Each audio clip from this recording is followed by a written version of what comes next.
அதுவும் சித்திரை மாதத்தில் வரக்கூடிய தேய்பிறை அஷ்டமி அன்னைக்கு என்ன செய்யலாம்?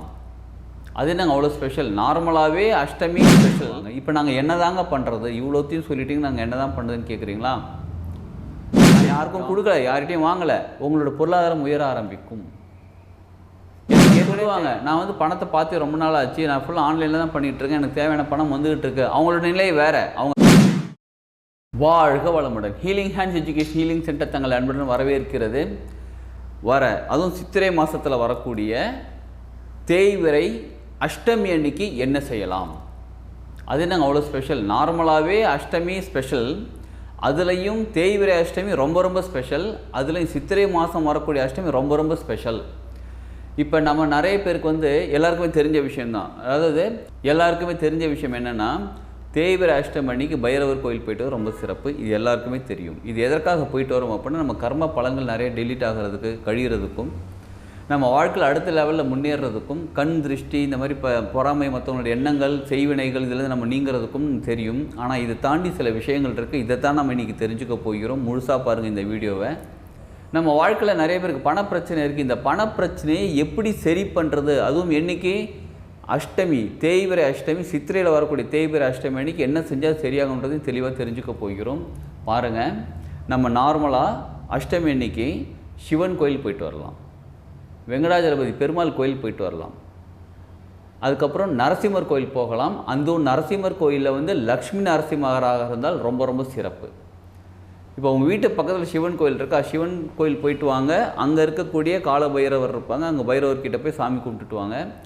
நரசிம்மர் கோயில் போகிறதா இருந்தால், வெறும் நரசிம்மரே இருக்கார் அப்படின்னா நரசிம்மர் கோயில் போய் ரொம்ப சிறப்பு. அடுத்தது வெங்கடாஜலபதி பெருமாள் கோயில் போகிறீங்க அப்படின்னா அங்கே நரசிம்மர் இருப்பார், லக்ஷ்மி நரசிம்மர் தான், அவரை கும்பிட்டுங்க. இல்லை நரசிம்மர் இருந்தாலும் ஓகே தான். மகாலட்சுமி நிச்சயமாக கும்பிட்டுட்டு வாங்க. இப்போ நாங்கள் என்ன தாங்க பண்ணுறது? இவ்வளோத்தையும் சொல்லிட்டீங்க, நாங்கள் என்ன தான் பண்ணுறதுன்னு கேட்குறீங்களா? சரி வாங்க, வீட்டு பக்கத்தில் எந்த கோயில் இருக்கோ போயிட்டு வாங்க. எது ரொம்ப சிறப்புன்னு கேட்குறீங்களா? லக்ஷ்மி நரசிம்மர் கோயில் போய்ட்டு ரொம்ப ரொம்ப சிறப்பு. அதை விட தாண்டி ரொம்ப சிறப்பானது எது தெரியுங்களா? கால பைரவர் கோயில் போயிட்டு வர்றது, பைரவர் கோயில் போயிட்டு வர்றது. இப்போ நீங்கள் பைரவர் கோயில் போகிறீங்க அப்படின்னாலே சாதாரணமாக வெறுமனே போயிடாதீங்க. இப்போ கோயில் போகிறோம், கோயில் போகும்போது நம்ம நார்மலாக பூ, பழம், வெத்தலை பாக்கு, தேங்காய் இதெல்லாம் அர்ச்சனை பண்ணுறதுக்கு வாங்கிட்டு போவோம். பூசணிக்காய் வாங்கிட்டு போயிடுங்க, அது கூட சேர்ந்து புணுகும் வாங்கிட்டு போயிடுங்க. வாங்கிட்டு போயிட்டு கோயிலில் போயிட்டு அந்த பூ, பழம் அர்ச்சனை நீங்கள் என்ன பண்ணீங்களோ அதெல்லாம் ரெகுலராக பண்ணுங்கள். பண்ணிவிட்டு புணுகும் பைரவரோட காலில் வச்சு எடுத்துகிட்டு வந்து கொடுக்க சொல்லுங்கள். அந்த மாதிரி எடுத்துகிட்டு வந்து கொடுக்குற சிலர் என்ன பண்ணுவாங்க, 2-3 பாக்ஸ் புணுகு வாங்கிட்டு போனால் ஒரு பாக்ஸ் பைரவருக்கே வச்சுருவாங்க, ஒரு 2 பாக்ஸ்லாம் ஒரு பாக்ஸ் நம்மகிட்ட கொடுப்பாங்க. அந்த மாதிரி வச்சாலும் ரொம்ப ரொம்ப சிறப்பு. அந்த மாதிரி ஒரு புணுகு பாக்ஸ் எடுத்துகிட்டு வந்து நீங்கள் வீட்டில் ஒரு இப்போ இருக்கக்கூடிய இந்தியாவில் இப்போ இருக்கக்கூடிய ஹையர் டினாமினேஷன் நோட்டை எடுத்துக்கோங்க.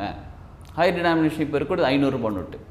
ஒரு 500 ரூபா நோட்டு எடுத்து கொஞ்சோண்டு புணுகு எடுத்து அந்த 500 ரூபாயில் தடவிட்டு நீங்கள் அதிகமாக பணம் எங்கே வைக்கிறீங்களோ அந்த இடத்துல வைங்க. நம்ம இப்போ யோசிப்போம், நான் இப்போ வைக்கிறது credit card, debit card, account, இப்போ ஆன்லைன் ஜிபே பேமெண்ட் தான் நாங்கள் பண்ணிகிட்டு இருக்கிறோம்.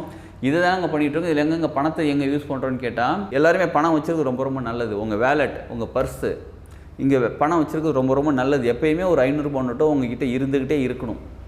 சரி, எப்போயுமே இருந்துக்கிட்டே இருக்கணும். அதை பார்க்க பார்க்க எதை நம்ம அதிகமாக பார்க்கிறோமோ அது அட்ராக்ட் ஆகும். அதுவும் புணுகு வந்து வாசனை திறமை ரொம்ப சூப்பரான விஷயம். அதுவும் பைரவர்கிட்டேருந்து எடுத்துகிட்டு வந்து வச்சதான். இதில் என்னென்ன திரும்ப நடக்கும்? கடன் பிரச்சனைகள் தீர ஆரம்பிக்கும். எனக்கு கடன் பிரச்சனையே இல்லையே, நான் தானே மற்றவங்களுக்கு கடன் கொடுத்துருக்கேன், அவங்க தான் தரமாட்டேன்றாங்களே, அவங்க உங்களுக்கு தர ஆரம்பிப்பாங்க. நான் யாருக்கும் கொடுக்கல, யார்கிட்டையும் வாங்கலை. உங்களோட பொருளாதாரம் உயர ஆரம்பிக்கும். எனக்கு ஏற்கனவே தேவையான பொருளாதாரம் இருக்குது, அப்போ மற்றவங்களுக்கு நீங்கள் உதவி செய்ய ஆரம்பிப்பீங்க. நல்லது நடக்குங்க, அவ்வளோதாங்க. அந்த புணுகு எடுத்துகிட்டு வந்து அந்த 500 ரூபா நோட்டை தடவிட்டு நீங்கள் என்ன பண்ணுங்கள், ஒரு கல்லாப்பெட்டியாக இருந்தால் அதை தனியாக வச்சுருங்க. சில பிஸ்னஸ் பண்ணவங்க கல்லாப்பெட்டியில் வச்சுருப்பாங்க, அந்த மாதிரி எடுத்து தனியாக வச்சுருங்க. உங்கள் வேலெட்டில் இருந்தால் வேலெட்டில் வச்சுருங்க. நீங்கள் சிலர் வந்து பீரோவில் பணம் வச்சுருப்பாங்க, அந்த மாதிரி தான் பணம் வச்சுருங்க. நல்லா கேட்டுக்கோங்க, வீட்டில் எப்போயுமே பணம் இருக்கணும். நம்ம ஆன்லைனில் தானே பே பண்ணுறோம், எல்லாமே இப்போ ஆன்லைன் பண்ணுறோமே நினச்சிட்டு பணம் இல்லாமல் வைக்காதீங்க. எல்லாமே அக்கௌண்ட்டில் இருக்கட்டும் நினச்சி வைக்காதீங்க. நிச்சயமாக உங்கள் கையில் பணம் இருக்கணும். அப்போ தான் நீங்கள் அட்ராக்ட் பண்ண ஆரம்பிப்பீங்க. பலர் சொல்லுவாங்க, நான் வந்து பணத்தை பார்த்து ரொம்ப நாள் ஆச்சு, நான் ஃபுல்லாக ஆன்லைனில் தான் பண்ணிகிட்ருக்கேன், எனக்கு தேவையான பணம் வந்துகிட்டு இருக்கு. அவங்களோட நிலை வேறு, அவங்க வேறு ஏதோ விஷயம் பண்ணுறாங்க. பட் நம்ம அந்த விஷயம் பண்ணுறோம்னு கேட்டால் அது பெருசாக தெரியல. ஆனால் இதை பண்ணால் நிச்சயமாக நடக்குமா? எஸ், நிச்சயமாக நடக்கும். ஸோ அப்போ புணுகு எடுத்து தடவிக்கோங்க, தடவி வச்சுருங்க. அதே மாதிரி நீங்கள் கொடுத்த கடன் வாங்க போக இருந்தாலும் யாருக்காவது கடன் கொடுத்துருக்கீங்க, அதை நீங்கள் வாங்க போகிறீங்க. நீங்கள் வாங்கின கடன் திரும்பி அடைக்க போகிறீங்க. இல்லை ஒரு பிஸ்னஸ் விஷயமாக நீங்கள் பேச போகிறீங்க.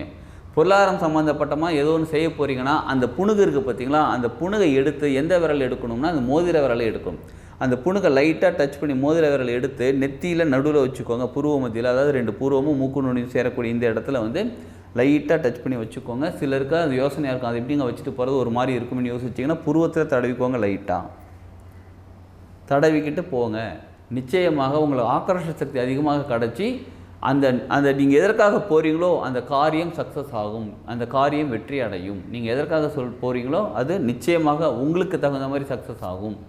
நம்ம பொருளாதார கடன் மட்டும் கிடையாதுங்க, வாழ்க்கையில் எக்கச்சக்கமாக வாங்கியிருக்கோம் பார்த்தீங்களா கடன், அந்த கடனும் சேர்ந்து சரியாகும். அது என்ன கடன் கேட்குறீங்களா, கடமைன்னு சொல்கிறோம் பாருங்க. இந்த கடமையெல்லாம் செய்யணும், அந்த கடமை எப்படி நிறைவேற்றுறதுன்னு தெரியல, எப்படி என்னோடய கடன் அடைக்க போகிறேன்னு தெரியல, யாராவது நமக்கு நன்றி சொல்லி செஞ்சுருப்பாங்க, நமக்கு எப்படி திரும்ப கடன் அடைக்க போகிறோம், அதெல்லாமே கடனை தான் வாங்கி வச்சுருக்கிறோம்.